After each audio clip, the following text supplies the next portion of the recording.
Baik, tadi kita review sedikit tentang zaman ais batu, ya. Sekarang kita masuk kepada tajuk bab 2, iaitu sistem pemerintahan dan juga kegiatan ekonomi masyarakat Kerajaan Alam Melayu. Ya. Semua sedia maklum bahawa Alam Melayu ini luas, daripada Madagascar hinggalah ke Taiwan, dan juga Pulau Fiji dan sebagainya.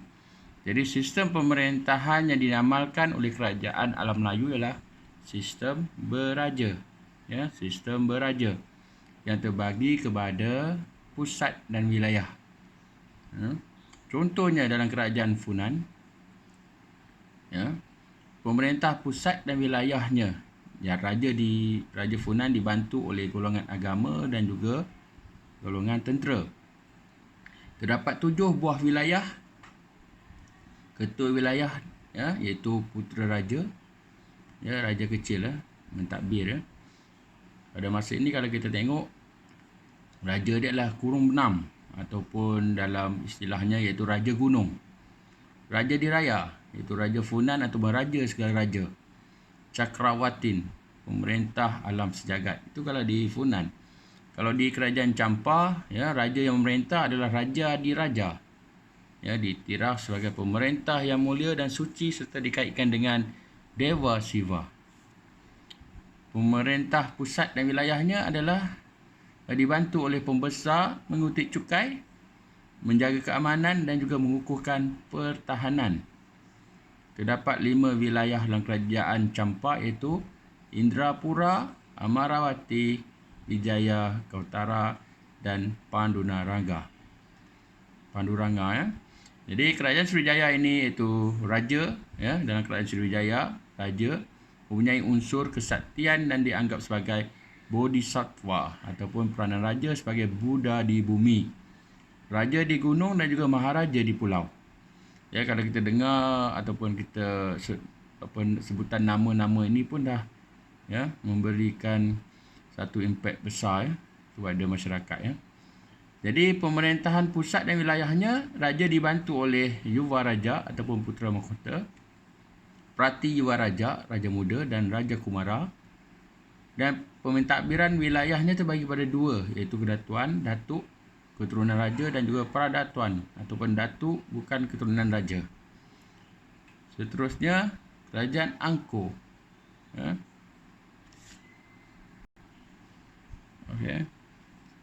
Kerajaan Angkor, raja mempunyai ataupun menggunakan gelaran Dewa Raja, raja sebagai dewa. Kuasa kedua dan ketiga terpenting dalam sistem pemerintahan ialah Permaisuri dan juga Raja Muda. Jadi pemerintahan pusat dan wilayah, raja dibantu oleh pembesar-pembesar. Pembesar bertanggungjawab dalam bidang keagamaan, kehakiman, keselamatan dan perbendaharaan. Dibahagikan kepada wilayah daerah kecil dan kampung. Maknanya dia ada pentadbiran di peringkat daerah. Kemudian Majapahit, rajanya menggunakan gelaran Maharaja, Sri Maharaja dan Sri Batara. Pemerintahan pusat dan wilayah, raja dibantu oleh Sabta Prabu dan juga para pembesar. Sabta Prabu ialah majlis penasihat diraja, terdiri daripada kerabat diraja. Kemudian Majapahit dibahagi kepada 14 wilayah. Setiap wilayah dipecahkan kepada kabupaten, kawadanan, pakuan, pakebuyutan, daerah-daerah kecil dan juga kampung. Kemudian Kerajaan Kedah Tua dibayangi oleh kerajaan besar Alam Melayu, terutamanya Sriwijaya. Mempunyai seorang ketua ataupun pentadbiran mudah. Ketua menguruskan hal perdagangan dan juga keagamaan. Corak pentadbiran berubah apabila menjadi sebahagian daripada Sriwijaya, menjadi sebahagian daripada Pradatuan Sriwijaya. Kemudian Kerajaan Gangga Negara. Amalkan sistem pemerintahan beraja. Raja berperanan membangunkan perdagangan dan juga bertanggungjawab dalam hal ehwal keselamatan. Jadi kita tengok juga dalam kegiatan ekonomi Alam Melayu. Biasanya kita faham, yang pertama pertanian, perdagangan, pelombongan dan juga pembuatan. Keempat, mengutip hasil hutan dan laut. Ya.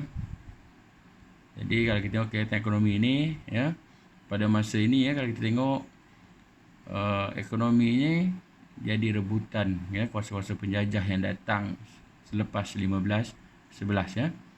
Kalau kita tengok kegiatan ekonomi pertanian, ya, tanaman padi, ya, ditanam oleh kerajaan Funan, campak, angkor. Ya, bagaimana caranya, ya, kalau kita tengok, ya, kalau di Funan, campak, angkor ni tasik tonsep, ya. Tasik tonsep ini sangat penting, ya, untuk padi sawah. Kecuali antaranya juga Sungai Mekong, ya. Jadi sungai sangat penting untuk tanaman padi, ya. Maknanya tanaman padi ini perlukan air yang banyak. Jadi dibina barai-barai, ya, untuk simpanan air, ya, pada musim kering dan sebagainya. Kemudian Majapahit, ya, juga mempunyai tanah yang subur untuk pertanian. Contohnya Sungai Bengawan, Solo dan juga Sungai Berantas membekalkan air untuk tanaman padi. Dan mereka juga bangunkan sistem pengairan, ya, untuk meningkatkan pengeluaran padi. Dan Kerajaan Sriwijaya juga, padi tanaman utama, ya. Padi ditanam di kawasan pedalaman Palembang, terutamanya di tanah tinggi Pasemah dan juga Hulu Musih. Kemudian rempah ratus, ya. Bunga cengkeh, Kepulauan Maluku, buah pala, Pulau Bandar, lada hitam, Sumatera dan Jawa. Ditanam sebagai tanaman dagangan. Dan pertanian lain, ya, contohnya pisang, tebu, bijan, kekacang, kelapa, sayuran, buah-buahan, ya. Jadi masyarakat alam Melayu juga terlibat dalam kegiatan menangkap ikan, juga sawah, paya dan juga sungai. Ada juga yang mengumpul kulit kura-kura. Ya, seterusnya kegiatan ekonomi perdagangan. Ya, faktor-faktor yang menyebabkan kemajuannya adalah barangan alam Melayu menjadi tarikan pedagang laut ataupun pedagang luar. Kedudukan alam Melayu di tengah-tengah laluan perdagangan timur dan barat, iaitu Selat Melaka tu, ya. Dan juga pengaruh daripada angin monsun. Kemudian adanya kemudahan pelabuhan yang lengkap seperti bekalan air yang cukup, ada tempat tinggal, tempat simpan barang dagangan, kawasan jual beli. Yang pentingnya tu keselamatan hasil dagangan ataupun kawasan pelabuhan itu selamat, ya, dari segi bahaya-bahaya luar lah. Jawatan Tuhan Watahurah, ya, diwujudkan sebagai penyelia kegiatan perdagangan dan juga perkapalan. Dan juga alam Melayu juga, ya, berkembang perdagangannya kerana pelabuhan dan juga barang dagangan yang terdapat di situ. Contohnya Funan, pelabuhan Ochio. Apa yang didagangkan di sana adalah damar, kapur barus, kayu cendana dan juga gaharu. Ya, kemudian Champa, pelabuhan pentingnya ialah Turan, Kamram, Sribanai dan juga Maliti. Apa yang didagangkan di sana adalah beras, emas, perak, gading gajah dan juga gaharu. Dan di Sriwijaya, pelabuhan Palembang, barangan dagangan, ya, damar, kapur barus, gaharu, madu, rotan, rempah, mutiara, rumpai laut, gading gajah dan juga sumbu badak. Angkor, pelabuhan yang terkenal adalah Yasodarapura. Apa yang didagangkan di sana adalah seperti gaharu, buah pala, lilin lebah, minyak sayuran, damar dan gading gajah. Majapahit, pelabuhan terkenal iaitu Tuban, Sidayu, Gresik dan juga Surabaya. Barang dagangan seperti rempah, beras, rotan, kayu, cendana, gaharu, ikan kulit, penyu dan juga mutiara. Kerajaan Kedah Tua, ya, pelabuhan yang terkenal Sungai Mas dan juga Pangkalan Bujang. Ya, barang dagangan yang didagangkan adalah rotan, damar, kayu cendana dan gading gajah. Gangga Negara, pelabuhan penting adalah Pangkalan, Lembah Kinta, Tanjung Rambutan, Bidu, Sungai Siput. Barang yang dagangan adalah emas, biji timah, rempah ratus, kapur barus dan juga damar. Faktor kemajuan seterusnya adalah pedagang luar. Contohnya China, India, Arab dan Parsi. Apa yang dibawa oleh pedagang Cina seperti sutera, tembikar, pinggan dan mangkuk, payung, gula dan juga gendang. Barang yang diperolehi, barang mempunyai nilai ubat-ubatan dari alam Melayu. Pedagang dari India, barang dibawa kain kapas, tembikar, pelbagai batuan seperti akik dan juga kamelian. Barang diperolehi adalah kain sutera dari Cina, rempah, gaharu dan kapur barus dari alam Melayu. Pedagang Arab dan Parsi, barang yang didagangkan, tembikar, minyak wangi, barang yang kaca dan juga manik. Barang diperolehi adalah rempah dan kayu wangi untuk dagangkan semula ke Rom dan juga tanah Arab. Jadi maknanya pelabuhan ataupun perdagangan di alam Melayu ini, kerajaan alam Melayu ataupun kerajaan Melayu ini memperdagangkan barang yang sama, maknanya permintaan yang cukup tinggi oleh pedagang-pedagang Cina, juga pedagang India dan juga Arab dan Parsi. Dan pedagang-pedagang alam Melayu pula dapat barang-barang daripada negara-negara ini.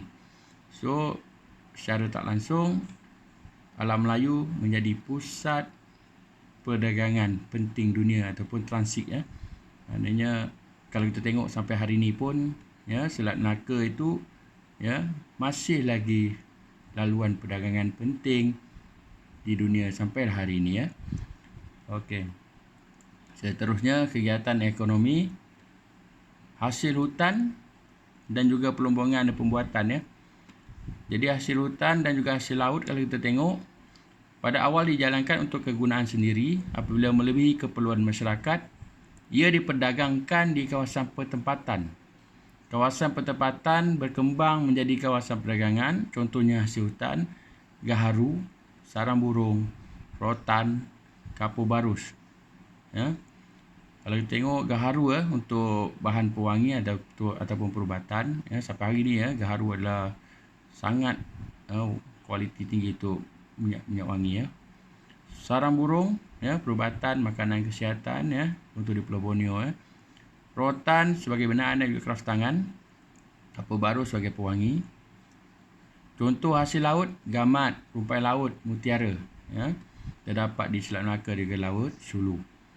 Dan pelombongan dan juga pembuatan pada awalnya dijalankan secara mendulang, maknanya kita lombong tu secara kecil-kecilan.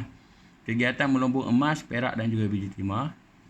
Pembuatan ialah kegiatan membuat barang harian dan juga barang mewah seperti perhiasan emas, cuka kelapa, pembuatan garam juga pembuatan tembikar.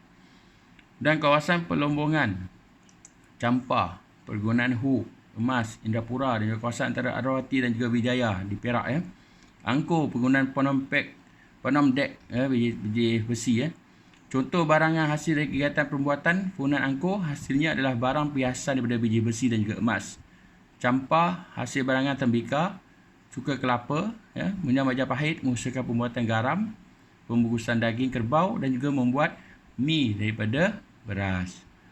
Kalau kita perhatikan perdagangan di alam Melayu ini menunjukkan bahawa barangan ataupun hasil hutan, hasil bumi yang dimiliki alam Melayu ni cukup kaya dan jadi rebutan banyak pihak. Tapi kebijaksanaan pemimpin dan kerajaan alam Melayu itu menjalinkan hubungan dagang dengan kerajaan Cina, India, Arab dan Parsi telah memberi kesan yang cukup besar kepada kemajuan ekonomi di alam Melayu, sehingga bahasa Melayu itu boleh menjadi bahasa lingua franca atau bahasa perdagangan dunia. Kalau kita tengok dalam peta ni, kebanyakan negara yang berasal dari bangsa Melayu menggelarkan negara sebagai tanah air. Mengapa? Sebab kita ni negara kepulauan. Sebab itu dalam lagu Negaraku kita sebut tanah air. Tanah air tumpahnya darahku. Satu-satunya negara dalam dunia ini mengaitkan tanah dan air. Itu satu kebanggaan pada kita lah. Dan seni bukti alam Melayu ni menjalankan kegiatan perdagangan. Kita tengok ukiran kapal pada Candi Borobudur, kemudian keris kalau kita tengok tu antara bukti-bukti peninggalan. Okey, jadi selanjutnya kita membuat latihan. Jadi latihannya kita ambil daripada Ya, cuba perhatikan latihan di bawah ya. Yang pertama ni kebat ni ya. Tolong jawab soalan berikut ya. Tulis dalam buku latihan. Pada pendapat anda, mampukah kegiatan ekonomi dalam Melayu dimajukan kembali pada masa kini? Okey, itu soalan yang pertama. Kemudian soalan seterusnya struktur. Ya. Kemajuan kegiatan pertanian di alam Melayu dibuktikan melalui penemuan arkeologi seperti yang telah anda pelajari semasa tingkatan 1. Nyatakan faktor utama mengapa kegiatan pertanian berpotensi maju di alam Melayu. Ya, B. Senaraikan 3 binaan dibuat di alam Melayu untuk memajukan lagi kegiatan pertanian. 1C. Namakan 2 sungai yang mainkan peranan penting untuk mengairi kawasan pertanian di alam Melayu. Ya, kemudian struktur. Ya, soalan struktur seterusnya 1. Kemajuan kegiatan pertanian di alam Melayu dibuktikan melalui penemuan arkeologi seperti yang telah anda pelajari semasa tingkatan 1. Pemimpin memainkan peranan yang penting untuk memajukan kegiatan ekonomi suatu negara. Bersejukah anda? Berikan alasan. Ya, saya mohon pelajar jawab soalan berikut ya dalam buku latihan. Ya. Sekian untuk kelas kita pada hari ini. Jumpa lagi pada minggu hadapan. Sekian, terima kasih.